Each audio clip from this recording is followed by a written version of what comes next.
Hey, today we're going to talk about how brain retraining helped me with my fourth birth. Hey, I'm Melissa with The Simple Life Wife, and I make videos on brain retraining and the goodness of God. I'm glad you're here. So just over a week ago, I had my fourth baby, a little boy, and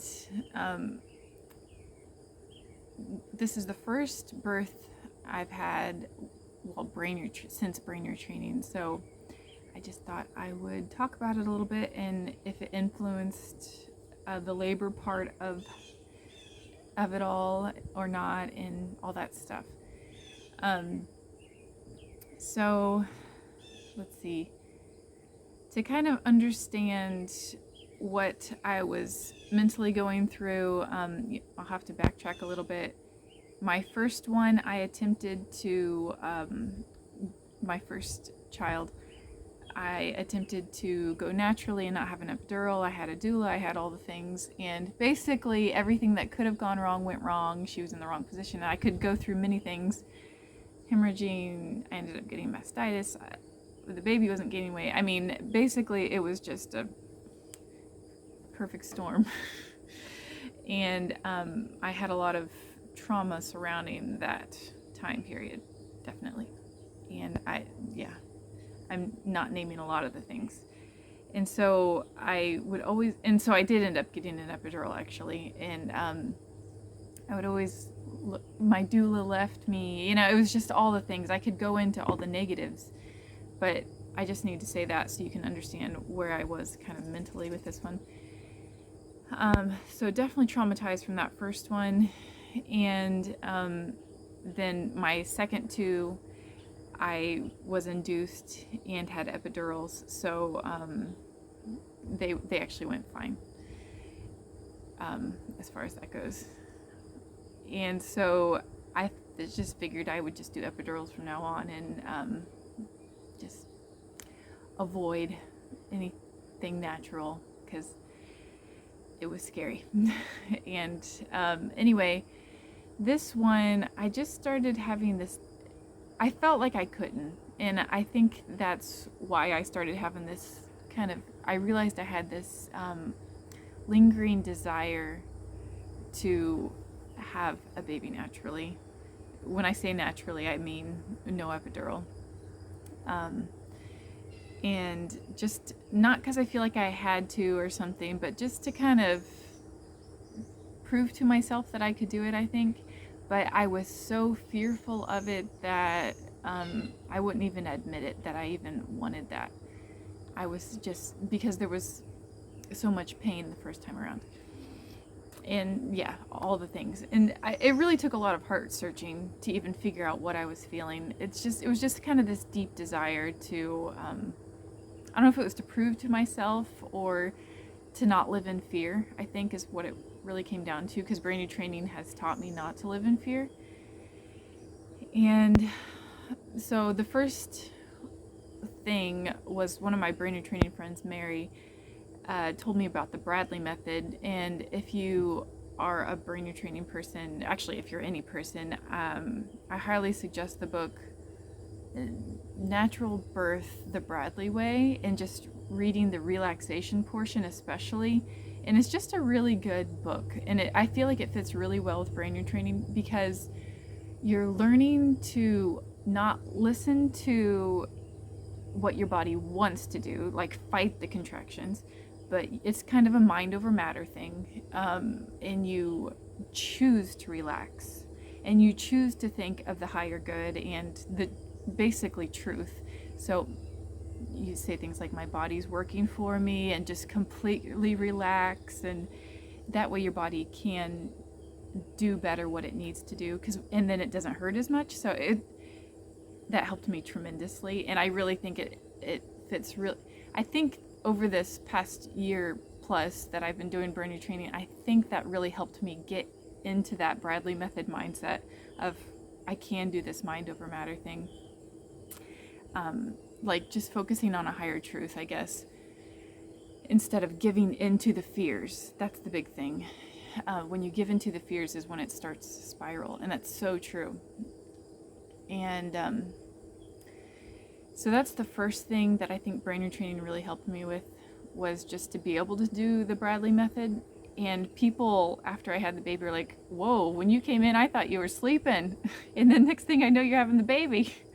So it was commented on that obviously I was relaxing. not that I didn't want to fight it, but I was choosing to relax and trust and not be fearful. So definitely brain training helped me to do those things that were required.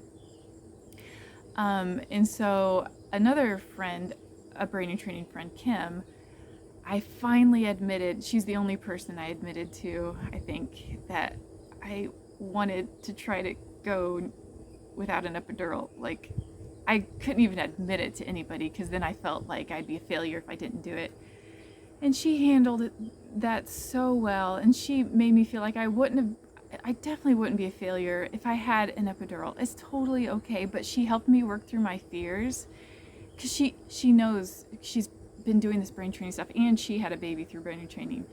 And so I told her about my fears, and of the first one, of it going like that again, and I felt betrayed by my body, and like I couldn't really trust my body, because one of the birth affirmations that so many women say, you know, when they're trying to not have any pain medication, is I trust my body, and you know, things like that. And I was like, I don't trust my body. And Kim brought up, so in brain training there are these things called, it depends on what program you did, but basically old wired loops, or basically negative thought patterns that you keep going back to, and that's what you're supposed to cut off. And she brought up a couple of the negative thought patterns that she noticed in what I was saying. She said, you're ruminating on the past, and that's an old wired loop, like it's wired in, and I wasn't getting out of it. And so I kept ruminating on this really hard experience with my first one. And the other thing she noticed of an old wired loop, or a negative thought pattern, or POP, I think is what DNRS calls it, it was that I was predicting the future in my mind negatively, that this birth, if I attempted anything natural, would go the same way that my first one went. She said, that's not true. Every birth is different. And she just was, and I said, I don't feel like I can trust my body. And she's like, but you can trust God. That was the best thing she could have said. She said, so tell yourself, I trust God. So that was so nice. And to be honest, we were having this conversation even up to the morning of the day that I gave birth. And so it was very fresh in my mind. And I still questioned if I could do it, but I was at least willing at this point to try. And I was getting some confidence. And so that afternoon, my waters broke. And I'm not going to go into all the details, but there are some funny details. Like, I look back at this birth and I kind of laugh at different things. Like, nobody would believe me when I called them, because I had just been to the doctor that morning. And she said I was, you know, not dilated at all, not effaced at all or anything. And so I told my husband and mother-in-law, because my mother-in-law was going to be watching the kids. And so when I called each of them and told them my waters broke, they need to get over here right now, they're like, no. And then when I told the kids that we were going to have the baby, they're like, no, we're not. I told my mother-in-law, when you come over, don't slip, because there are waters on the ground. She's like, wait, so are you saying the house is leaking? I was like, why won't anyone believe me? I joke way too much. To be honest, the previous week after a doctor's appointment, I called my husband and I said, are you ready to have a baby? Just joking around. He said, are you? I said, I guess so. Anyway, obviously I joked too much. I cry wolf too much, because I couldn't get anyone to believe me. They finally did, and I got some support. So that's just a funny add-in. So my mother-in-law came and helped, and she got the kids, and my husband finally came. I don't think he really realized how quick this was going to go. It is my fourth. And so I was doing the Bradley method, extreme relaxation. Their thing is relax as if your life depended on it. And so I was relaxing for a little while, and then I said, I think we better go. And so the main thing that brain retraining did for me was to be able to even try. I think that's the biggest thing of bringing brain retraining into this story, was to even try to not have an epidural, because I would have been way too afraid before. And just to be able to mind over matter, relax and trust your body and not be fearful through it all. I mean, whenever I started to be fearful, I said, no, I took it back. Like, I really did. And for one thing, because I knew that fighting the contraction would make it harder and make my body not work as well and make it hurt more, because I had experienced that. So as soon as the fear popped in, it was like, no, I'm gonna relax no matter what. And I would just fall into this extreme slump. And so I found that I could say, I trust my body. I think because of what Kim said, but you can trust God. And I realized I can trust my body because God made it. So that was one of the things during a contraction when I was extremely relaxing. That was one of my go-to phrases. I trust my body. I trust my body.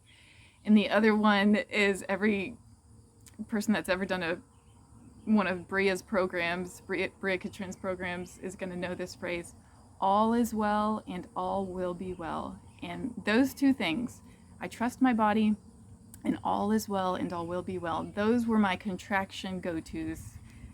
I didn't need too many because I had a very short labor. It was 3 hours total from when my waters broke to when I had the baby. So it was very short, but I did rely on those two phrases and I believed them. And I think that really helped me get further into the process of the laboring process. And so then we drove over, and I think we would have driven faster had we realized how quickly the baby's coming. But we were even laughing at one point. And now, don't get me wrong, this was not a painless birth, but there was a lot of trust and very little fear involved. And that's amazing, considering where I had come from, like mentally, not that long ago. And so we got to the hospital, and I could tell a few funny stories, but anyway, basically we had the baby within 10 minutes of getting there. I had told, this is a funny one, my husband said I could tell this story. I had told my husband, I want a quiet room while I'm laboring, so it's your job to make sure people don't come in unless they really need to. So as soon as we got into the room, he was like, okay, you all can leave, everyone can leave, we've got this. And they hadn't even like checked me in or gotten my IV in or anything. And I said, you'll have to ignore, they were looking at him like, is he joking? I said, you'll have to ignore him, he's trying to be a good husband, do what I said, but do what you need to do. It's a good thing they didn't leave, because I was pushing within a few minutes. Admittedly, if I had had the opportunity for that intrathecal or epidural at that moment, the transition moment, I would have taken it, but by that point you don't have the option, because you have to have IV fluids, and it takes like a half hour at least for the anesthetist to get over there. So there was no way that was happening anyway. But even during the transition time, there were moments. The transition time is like when you're right before you're about to push, and it's the like extreme part of labor. And in the Bradley book, it talked about whenever you feel like you can't do it, like there's no way you could go on, that's when you're about done. And so I brought that in. I brought that truth in, and I told myself, relax. And I did it. So up to the very end, apart from, I think I was fairly relaxed until I did a push I think I did one push, and unfortunately the doctor didn't make it in time. We didn't even know what was happening until I pushed him out. I was like, whoa, I guess it's time. But so once little baby boy was on my chest, it was like, what just happened? And I cannot believe I did that with an epidural, without an epidural. I mean, my story is different than everybody's. I'm not telling you you have to do it without an epidural to be superwoman or something. That was just what I really felt like I needed to do to prove to myself, or to get over the fears, I think. And I just it felt like a gift from God, because I felt like I couldn't have done it on my own. And I was just really thankful. So he was born, and it was the smoothest labor ever for me, and very, very, like, little issues at all anywhere. You know, I did not have, as far as like tears and stuff, it was the best. And so I guess that's about all I was going to say, with, because I'm not going to cover the postpartum stuff in this video, but I wanted to bring that up because I do feel like brain retraining did help me. There was a point early, so this was the end of July, and it was like early July, I think, in Bria's Abundant Life group that I'm a part of. I was talking about wanting to handle it all well, and I remember just even admitting to myself in a visualization that I wanted to try it without an epidural, and just visualizing, even allow myself to visualize it without an epidural and it going really well. So it was, I don't know why this was such a thing for me to even admit that I wanted to do it without, but so I even visualized it without and it going really well. So I think it all added up, just to be able to go into it with trust and to let the fear go. And yeah, I'm so thankful for the brain retraining community that did support me. I mean, of course, tons of other people besides brain retrainers too supported me, but just in that mental aspect. And yeah, so I suppose that's all I have to say, but if you have questions, you're welcome to put them down below.